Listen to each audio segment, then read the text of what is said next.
como, cara, reconstruir de fato este país, impedindo que esse projeto obscurantista, digamos assim, Sim, retorne, tenha palco, tenha vez. Eu acho que esse é o grande desafio sim, para nós, agora falando, nos incluindo aqui sim. nesse grupo, né, da esquerda, que é essa galera que tem esse pé na academia, tem uma formação científica, intelectual, nos vários campos da ciência, mas no nosso caso aqui, no campo das humanidades, é onde está, digamos assim, a parcela mais crítica e que menos adere a esse projeto. Tu vais ver que pessoas, professores, doutores que aderem, que aderiram a esse projeto, eles têm dificilmente tu vais, embora ache, mas dificilmente tu vais encontrar alguém da área das humanas. É mais comum que Mas seja, outro dia eu mas conheci um existe. professor de filosofia, Pois é, também existe, é. bolsonarista. E que a gente pode tentar entender a partir de outros recursos. Isso. Mas a questão é, cara, como transformar sem esta altivez, sem a Sem arrogância, elitismo, né? sem Isso. esse elitismo, né?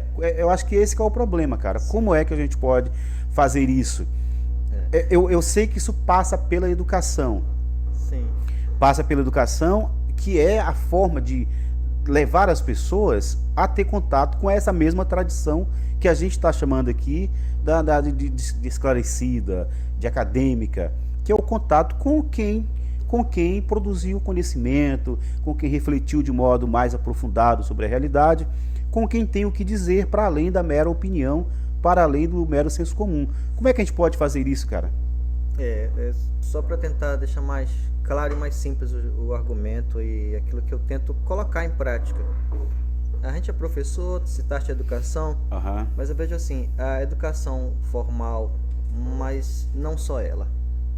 O que eu chamo de desconstrução desses ícones, desses símbolos, desses mitos perigosos, que flertam com o autoritarismo, é uma desconstrução que se pode fazer com a linguagem, também o debate, o racional, mas não só. Aí eu vou dar exemplos mais diretos. As artes, Aham. a literatura, o teatro, é exemplo do que foi feito no teatro de rua, no teatro universitário, mas que ia para as comunidades, na década de 60 e 70, durante a ditadura, Gianfrancesco Guarnieri e vários outros atores e produtores e diretores, dramaturgos, começaram naquela época como estudantes jovens, fazendo arte, levando para a rua, para as comunidades, sem precisar fazer discurso, mostrando o autoritarismo, mostrando a injustiça, mostrando os direitos humanos, a necessidade de lutar por eles, de modo simples. É disso que eu te falo, porque a linguagem simbólica ela é muito mais forte, fica muito mais na mentalidade, seja daquele que vota na esquerda, votou no Lula agora, ou que vota na direita. Então esse risco, ele não vai, primeiro, esse tipo de visão do mundo não vai ser, na minha percepção, não vai ser excluída, não vai ser nem tão diminuída, ainda mais num país como o nosso, que tem as bases que nós temos. Aí eu faço um pequeno parêntese.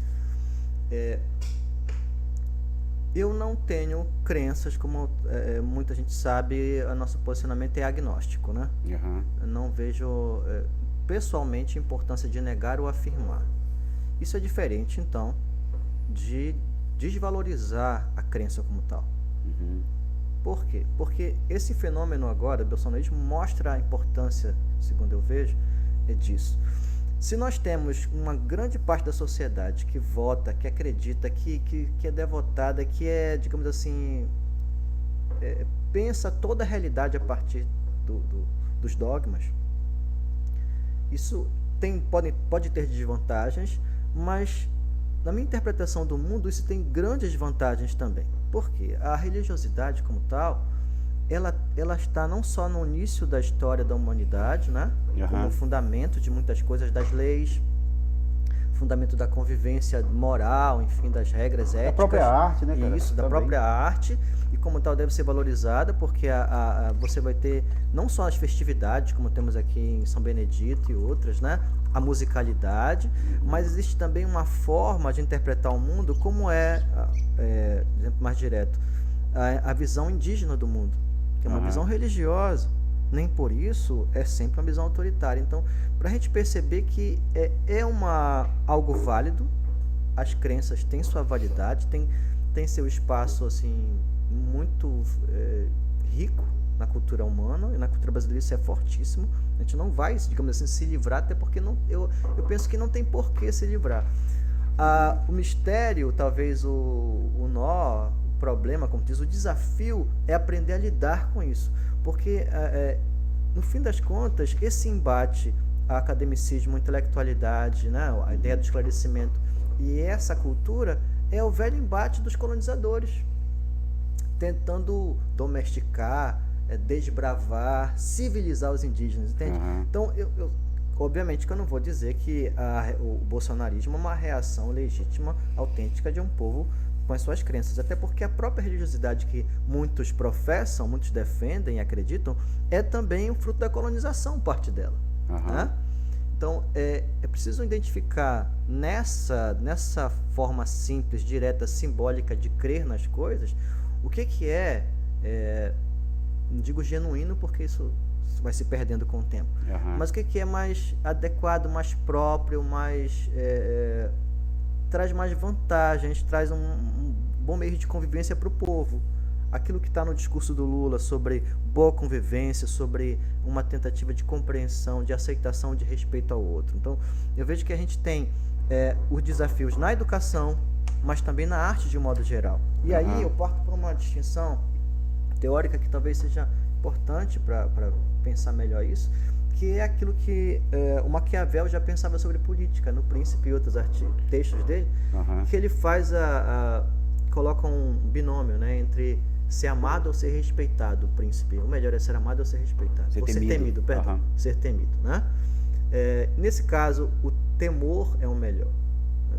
E quando precisar ser amado em alguma ocasião específica, é fácil ser amado, ser idolatrado por pequenas providências que se pode fazer diante do poder acumulado. Eu acho que ele já começa a perceber uma coisa que tem a ver com esse fenômeno, que é quando a gente tem o poder concentrado, isso o que sustenta isso? Né? O medo, o terror, e aí eu dou um passo a mais do que Maquiavel, eu não coloco como oposição, eu acho que as duas coisas estão juntas.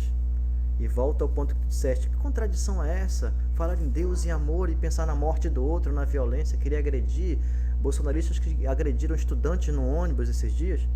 Então, na verdade, isso não é estranho, isso é próprio do mito, essa contradição. Nós queremos uma colheita melhor, vamos sacrificar um animal.